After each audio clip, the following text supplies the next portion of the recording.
Hey, all you space cats. Welcome to the Black Hole Podcast, Season 8, Episode 3, Mitch for Mayor.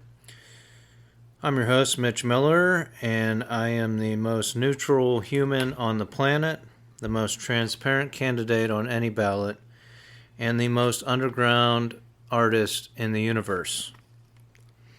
So, we've been challenging intelligence departments, so here we go. I'm challenging the Department of Homeland Security, DHS. Every agent, contractor, operator, and employee of the Department of Homeland Security, all the way up to the director, I, Mitchell Miller, challenge you to a non-lethal duel.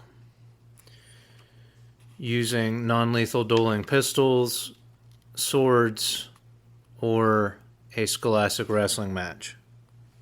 Now, I've suggested establishing a code of honor around the globe. We've done away with that over the past 100 years thanks to the corporate communist takeover in the United States and around the globe. And this code of honor involves matching equal experience levels, especially when it comes to mechanical weapons such as swords and pistols. I have very little experience on these, nothing on swords, and very little on pistols, so we might match up better in a scholastic wrestling match. Now, I wrestled from the age of 5 to age 18, only one season a year. I didn't wrestle year-round, 3 seasons. I wrestled in the winter season, scholastic wrestling, no Greco-Roman, no freestyle. So if you can match up with my experience, that would be ideal. If you can send a surrogate to match up with me, and we will roll out the mats and do this duel. Now, my terms are, if I win the duel, you must use your influence and resources to create an all-female Federal Bureau of Investigation.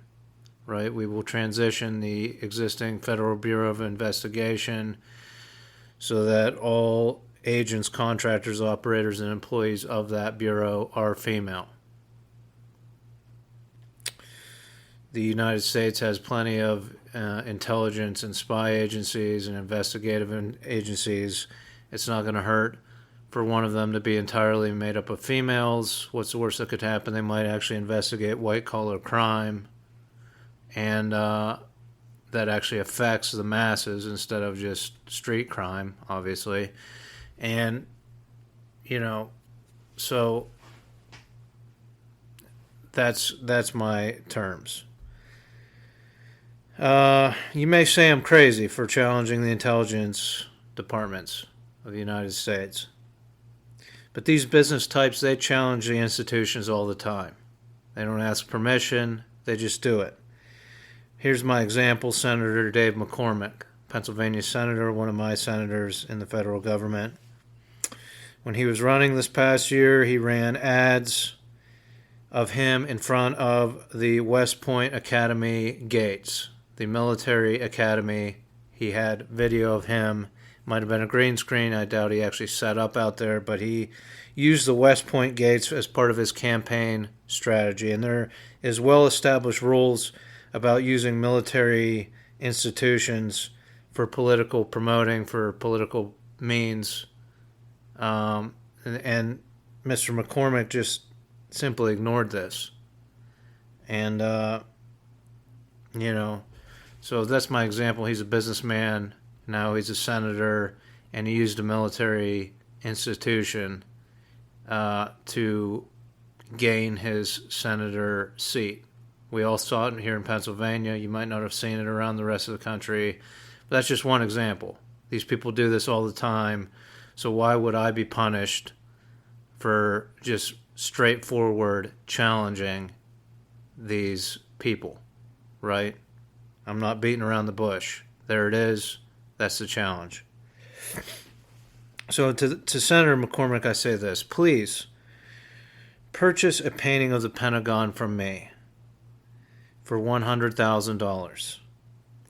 It'll be painted on a smart television I owned and that I checked into, that the screen no longer works, and we can install it in your Washington, D.C. office to help unbrainwash the military and unbrainwash the entire federal government.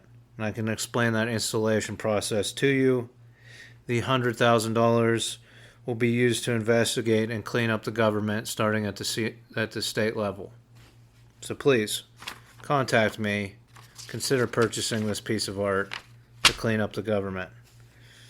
All right, we're on to ideas for Mayor of Pittsburgh. As I said, I'm running for Mayor of Pittsburgh. I ran 4 years ago, didn't win. Running again, so here are some of my ideas for Mayor of Pittsburgh. I'm talking today about the residential parking passes. Now, these parking passes this year just doubled in price. They went from $20 to $40. What I would do with the parking system here in Pittsburgh, in the city of Pittsburgh. Now, I don't know how much more they want to increase this, but I don't know where the budget lies on these ideas, but these are my ideas. I would establish a team of valets, like a task force of parking authority people. So we might take a couple people out of issuing tickets, put them on this task force. And when there's street construction, say we're replacing lead lines here in Pittsburgh and we're shutting down a street and everybody's got to move their cars, this task force will do outreach into the community. They'll knock on the doors. They'll say, we're doing construction from this day to this day. Right? We have our mapping system. We have our organization. The contractors have to register with the mapping system. We can use this valet task force to do outreach so that everybody's well informed that they need to move their vehicle. And then one of the aspects of this task force is, especially for elderly and disabled people, but possibly for the whole block, if we're shutting down a block, these people will valet your car in the morning right before construction starts on the street, and we'll open up city garages and parking lots so that we can move your car off of the street and you don't have to find a spot jammed up somewhere in your neighborhood 5 blocks away.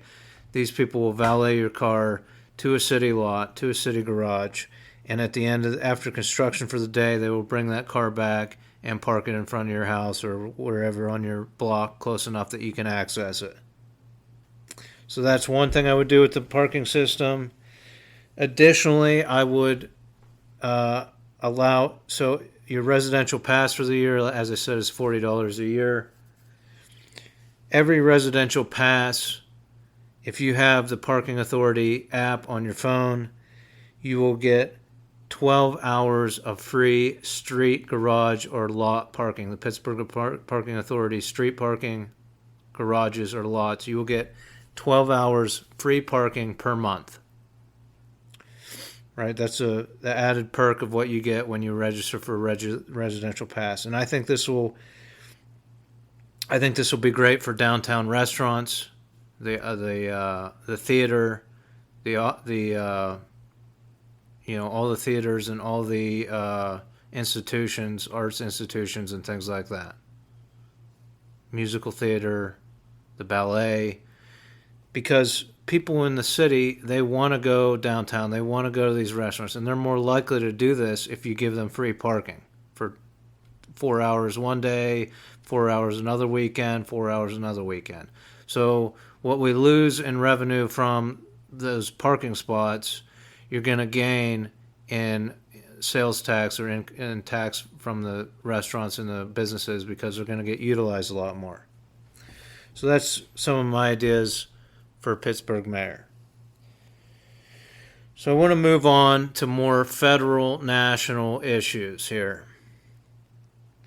Our current economic models on planet Earth rely on infinite growth, right?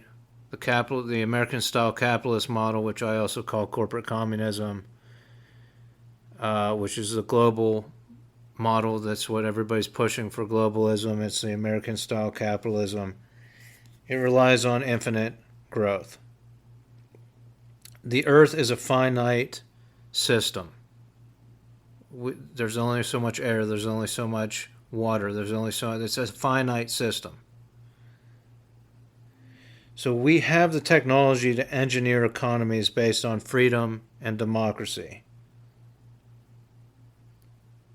The economy in the United States is currently engineered.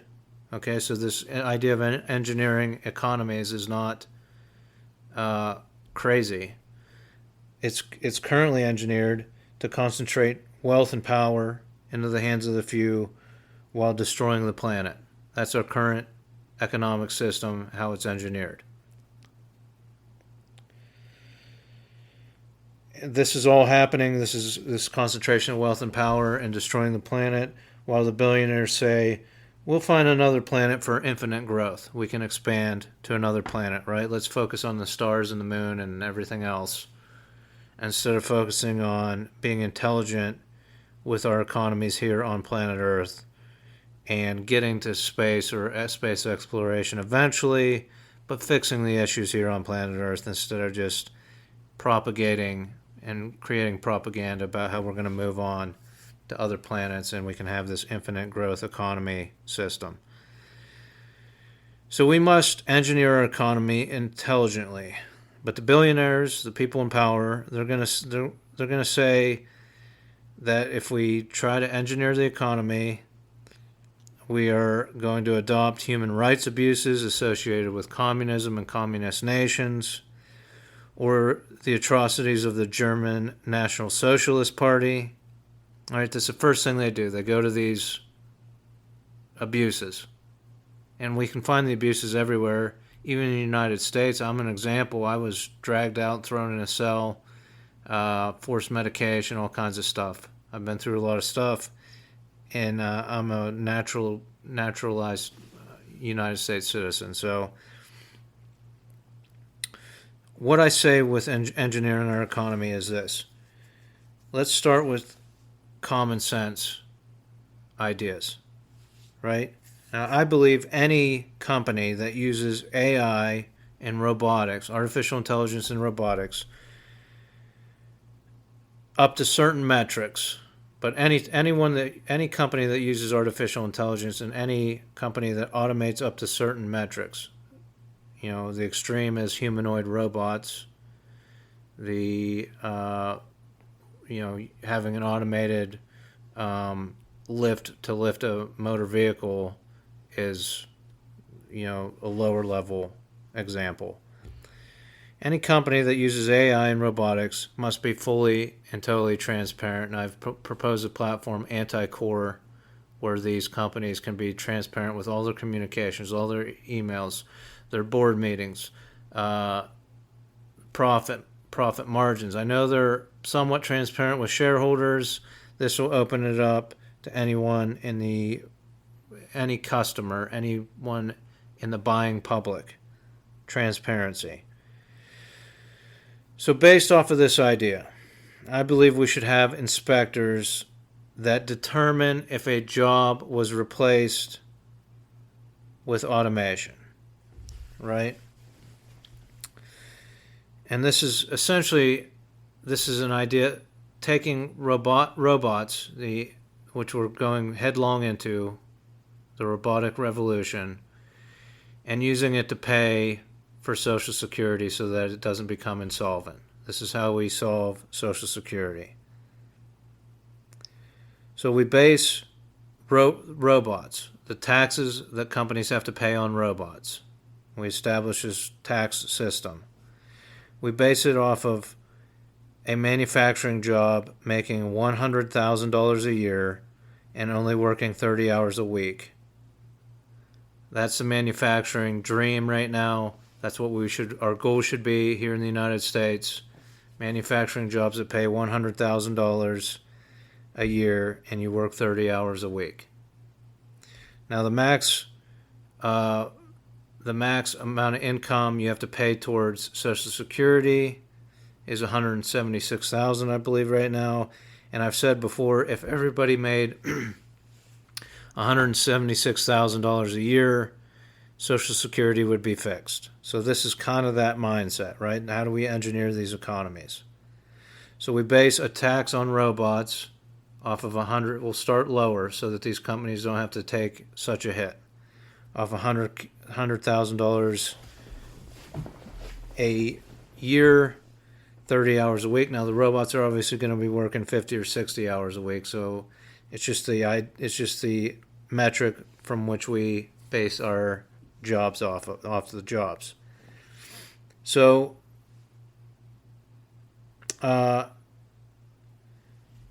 so the company has to pay Social Security tax on each robot or each machine, automated machine, equivalent to $100,000 of income. That robot, it's like that robot made $100,000 a year, and the company pays its Social Security tax. Instead of the robot paying the Social Security tax, the company pays it into the Social Security fund.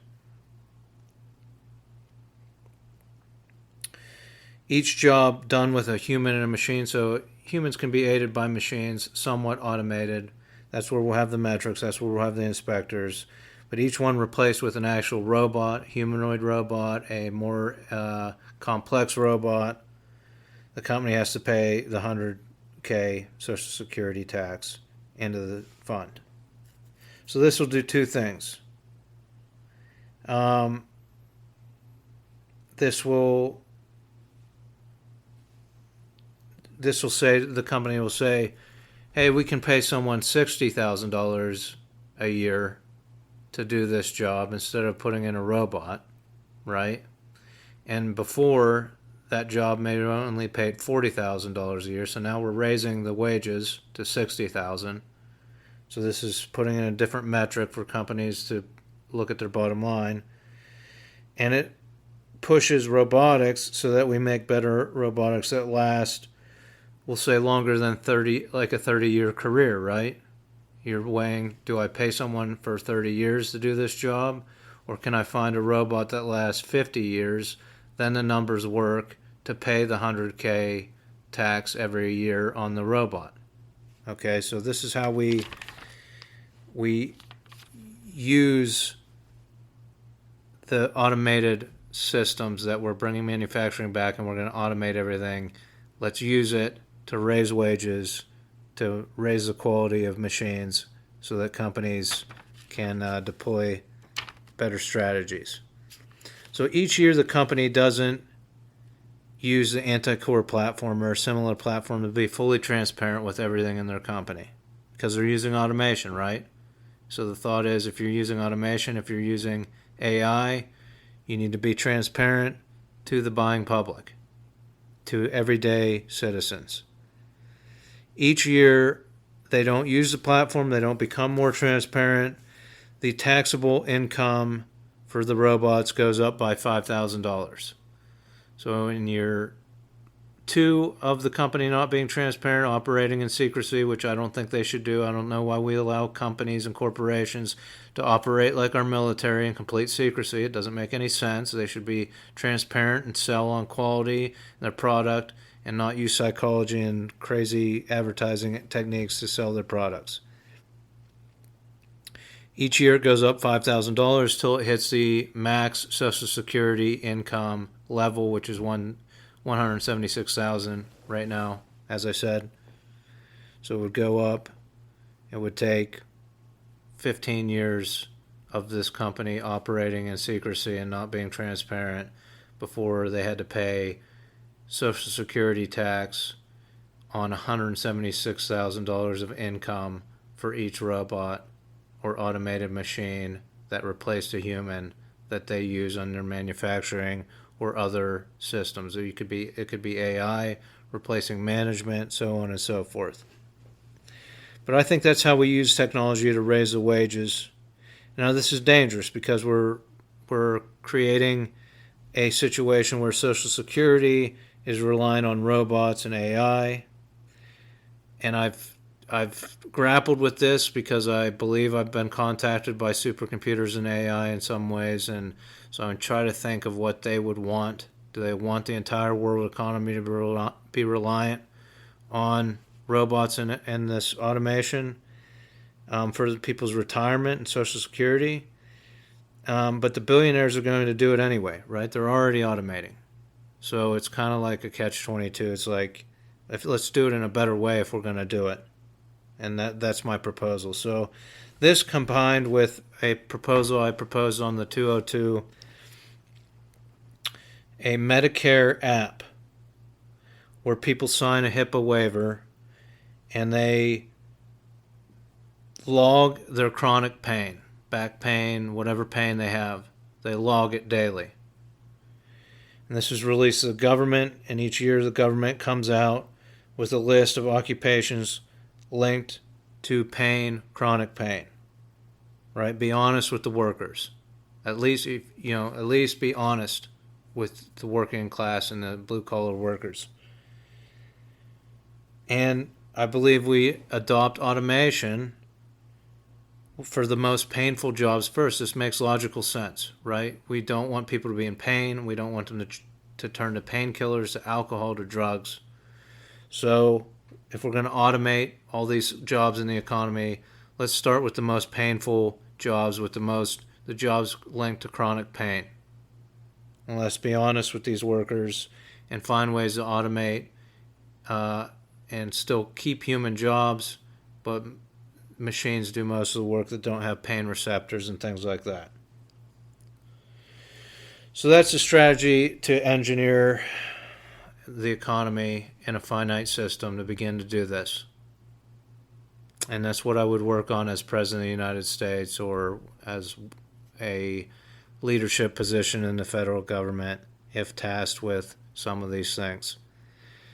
And as far as the Medicare app and healthcare strategies to deliver better healthcare to people, please, Senator Sanders, if you would like to hear my ideas for healthcare, give me a call. And one thing I forgot to mention last episode about the Duel's Not War, I said unicyclists will give you a free shirt.